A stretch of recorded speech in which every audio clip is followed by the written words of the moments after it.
प्रिय छात्राओं, मैं डॉक्टर भावना शर्मा, हिंदी विभाग, राजकीय कन्या महाविद्यालय बारा, पुनः आपकी कक्षा में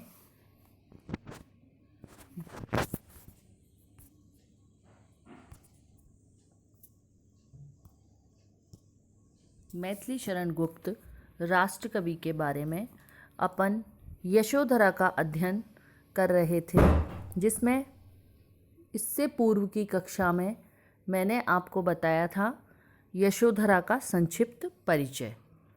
यशोधरा कौन थी, ये कहानी किस पर आधारित है, ये पद्य किसको माध्यम बनाकर उपस्थित हुए हैं, इन सब के बारे में मैंने आपको पिछली कक्षा में जानकारी दी थी। मैथिली शरण गुप्त राष्ट्रकवि के नाम से जाने जाते हैं। राष्ट्रकवि मैथिली शरण गुप्त द्वारा रचित यशोधरा का अध्ययन अपन इस कक्षा में करेंगे। इसकी जानकारी मैंने आपको पूर्व में दी थी।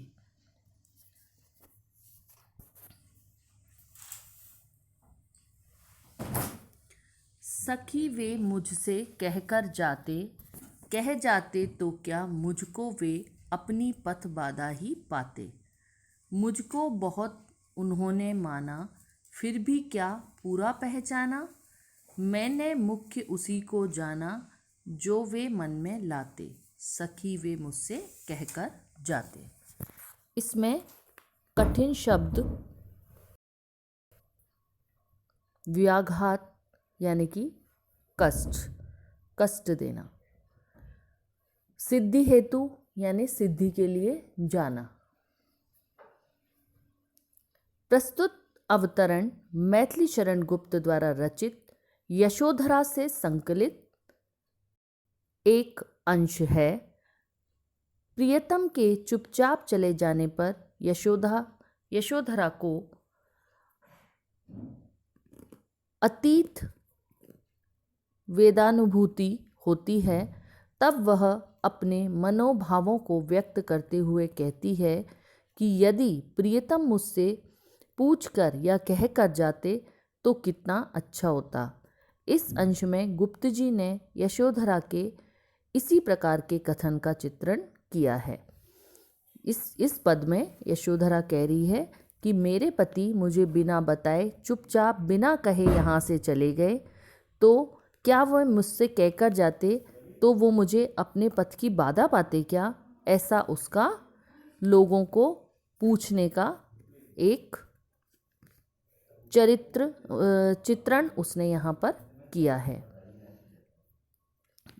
इसमें यशोधरा अपनी जो वेदना है उससे अपनी एक सखी यानी कि अपनी मित्र से वो बोल रही है कि मेरे स्वामी सिद्धि प्राप्त करने के लिए गए हैं। यह मेरे लिए अतीत गौरव गरिमा की बात है। ये तो मेरे लिए बहुत बड़ी बात है कि मेरे स्वामी एक सिद्धि प्राप्ति के लिए गए हैं, परंतु वे मुझसे बिना कुछ कहे चुपचाप रात में चोरी चोरी चले गए। यह मेरे लिए बहुत ही वेदना की बात है, बहुत ही कष्टकारी बात है कि वे चुपचाप मुझे बिना कुछ बताए यहाँ से चले गए। प्रीतम के इस तरह के आचरण से मेरा गौरव खंडित हो रहा है। वह बोल रही है कि मेरे जो पति ने इस टाइप का आचरण किया है, इससे जो मेरा गौरव है वह टूट टूट कर खंडित हो रहा है। इसलिए हे सखी, यदि वे मुझसे कहकर जाते तो कितना अच्छा होता। अर्थात वह मुझे बताकर जाते तो मेरे लिए यह एक गौरव की बात है। पुनः यशोधरा कहती है कि यदि वे मुझसे कहकर जाते, यदि उन्होंने मुझे अपना माना होता तो क्या वे मुझसे कहकर जाते, और यदि वे मुझसे कहते तो क्या मुझको वे अपने पथ की बाधा पाते। वह अपनी सखी से प्रश्न कर रही है कि यदि मेरे प्रियतम मुझसे कह के यहाँ से जाते तो क्या मुझे अपने पथ की बाधा पाते क्या। ऐसा उसका क्वेश्चन है। मुझको बहुत उन्होंने माना। यशोधरा पुनः कहती है कि उन्होंने मुझे बहुत ही माना। मेरे पति ने मुझे बहुत सम्मान दिया, मान दिया, फिर भी वे मेरी हृदयगत भावनाओं को उन्होंने नहीं पहचाना। उन्होंने मुझे बहुत माना, यानी कि मान और सम्मान दिया, फिर भी उन्होंने मुझे पूरा नहीं पहचाना। मैंने मुख्य उसी को जाना। मैंने जो भी मेरे सामने रहा उसी को ही सार्थक माना और उसी को ही सच्चा माना जो मुझे दिखा। फिर भी वे मेरी हृदयगत भावनाओं को नहीं पहचान सके, अर्थात उन्होंने मुझे सही तरह से नहीं पहचाना। उसका आशय यह है कि प्रियतम के मन में यदि निष्क्रमण करने का विचार था तो उन्हें मुझे साफ साफ बता देना चाहिए। मैं एक आदर्श पत्नी की तरह अपने मन की इच्छाओं को दबाकर कदाचित उनका विरोध नहीं करती, लेकिन वे मुझसे कहकर तो जाते, जो वे मन में लाते सखी वे मुझसे कहकर जाते, और मैं उसे ही सब कुछ मानकर उनके लिए उनका मार्ग में कभी बाधा नहीं बनती। इसमें विशेष में है यशोधरा के आदर्श और पतिपरायण चरित्र का उद्घाटन हुआ है, साथ ही उसकी वेदना की व्यंजना हुई है। तत्सम तद्भव शब्दावली का प्रयोग हुआ है। तुकांत शैली का सशक्त अभिव्यक्ति हुई है। अगले पद में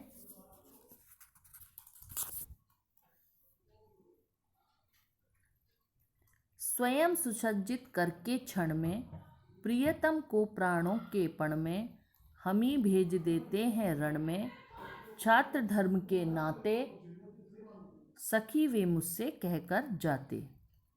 हुआ ना यह भी भाग्य अभागा, किस पर विफल गर्भ अब जागा, अपने जिसने अपनाया था त्यागा, रहे स्मरण ही आते, सखी वे मुझसे कहकर जाते।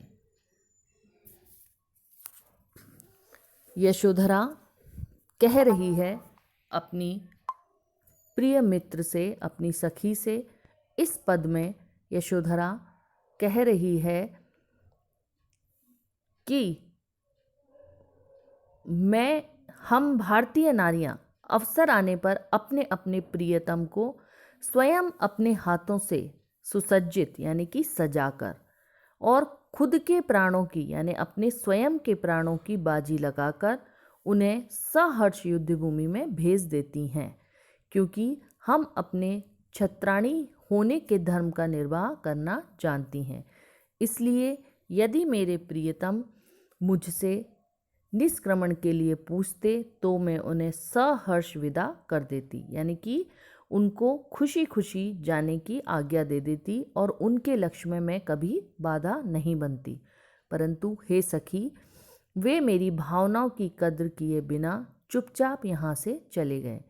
मेरा यह भाग्य भी ना रहा कि प्रियतम मुझे इतना सम्मान दें। अब उनके प्रवासी बन जाने से मैं किस पर अपना गर्व करूं और उनके किस व्यवहार पर स्वयं अपनी सहधर्मिता या सहधर्मिणी होने का गौरव करूं, क्योंकि मेरा यह गौरव तो समाप्त हो गया। उन्होंने मेरे स्वयं सहधर्मिणी के रूप में मुझे अपनाया था और स्वयं ही चुपचाप मुझे त्याग कर मेरे से बिना पूछे यहाँ से चले गए। अब तो केवल उनसे संबंधित मधुर स्मृतियाँ ही बार बार आ रही हैं और इनसे मन में घनी वेदानुभूति हो रही है। हे सखी, यह कितना अच्छा होता यदि मेरे प्रियतम मुझसे कहकर जाते। बार बार वो अपनी सखी से एक ही बात बोल रही है और एक ही बात उसके मन में चुभ रही है कि उसके पति जिस काम के लिए गए वह एक बहुत ही नेक कर्म था, लेकिन वो उससे बिना कहे चले गए। यह वेदना उसके दिल में बार बार कूट कूट कर भर रही है।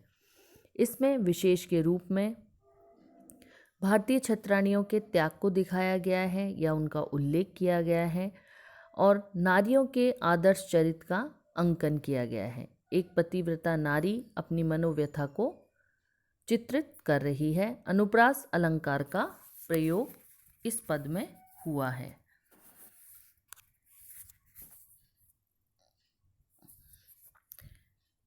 जाए सिद्धि पावे वे सुख से, दुखों दुखी ना हो इस जन के दुख से, उपालंब दूं मैं किस मुख से, आज अधिक वे भाते, सखी वे मुझसे कहकर जाते।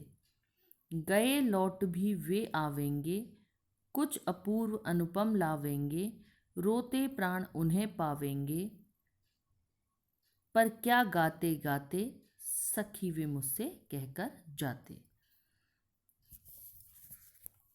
इस पद में पुनः वह रह रहकर उसी शब्द को बार बार दोहरा रही है। इसमें मैथिली शरण गुप्त जी ने सिद्धार्थ के निष्क्रमण के उपरांत विरह व्यथा से पीड़ित यशोधरा के मनोभावों का मार्मिक चित्रण किया है। इसकी व्याख्या, यशोधरा बहुत ही वेदनापूर्वक हृदय से बार बार कहती है कि हे सखी, भले ही प्रियतम चुपचाप चले जाएं और सरलता से वे सिद्धि प्राप्त कर लें, परंतु वे मेरे लिए जरा भी दुखी ना हो और मेरी व्यथाओं से जरा भी विचलित ना हो। अब मैं किस मुख से उन्हें उल्हाना दूं? यानी वो बोल रही है कि भले ही वे अब चले ही गए तो मैं किस मुख से उन्हें उल्हाना दे सकती हूँ, क्योंकि जब उन्होंने मुझे पूछा तक नहीं तो फिर उल्हाना भी कैसे दूँ। यदि वे मुझसे पूछ कर जाते तो वे आज दूर प्रवासी रहने पर भी मुझे अधिक अच्छे लगते तथा मैं उनका गुणगान करती रहती। अर्थात वह यह कहना चाह रही है कि यदि वे मुझसे कह कर जाते तो मैं सभी से इस बात को सहर्ष सब में इस बात का गुणगान करती, सभी को बताती कि मेरे पति सिद्धि प्राप्ति के लिए गए हैं, पर वो मुझे कुछ बता के ही नहीं गए तो मैं उल्हाना भी उन्हें कैसे दूं। यशोधरा कहती है कि स्वामी सिद्धि प्राप्त करने के लिए घर से चुपचाप चले गए और कुछ काल बाद शायद वो लौट भी आएंगे तथा अपने साथ कुछ अनोखा ज्ञान या अनुपम संदेश भी लावेंगे, परंतु अब तो मेरे प्राण उन्हें रोते रोते ही प्राप्त कर सकेंगे। अर्थात वे पूछ कर जाते तो मैं प्रसन्नता से उनके आगमन पर स्वागत के लिए खड़ी तैयार रहती, परंतु उन्होंने मुझे इस योग्य समझा ही नहीं। इसलिए अब मैं पूरा उत्साह और उमंग के साथ उनका अभिनंदन नहीं कर पाऊंगी। अतएव वे सखी मुझे प्रियतम चुपचाप कहकर निष्क्रमण कर जाते तो कितना अच्छा होता। यदि वे मुझसे कहकर जाते निष्क्रमण के लिए तो मुझे भी बहुत अच्छा लगता, पर वो मुझसे कहकर ही नहीं गए तो मैं उन्हें किस बात की उल्हाना दूं। इसमें विशेष के रूप में परित्यक्ता नारी की विवशता और पुरुष की स्वार्थपरता को दिखाया है और नारी के गौरव का सुंदर चित्रण हुआ है। अनुप्रास अलंकार का प्रयोग हुआ है। गेय पद मैत्री एवं भावाव्यक्ति श्रेष्ठ है। तो छात्राओं, आज अपन ने अपनी इस कक्षा में यशोधरा के मुख्य जो पद आपके पाठ्यक्रम में थे उनका अध्ययन किया, उनके बारे में जाना और यशोधरा के जो पद इसमें थे उसकी अर्थ विशेषण प्रसंग संदर्भ सारी व्याख्या आपने सुनी। मुझे आशा है कि आपको समझ में आया होगा। धन्यवाद।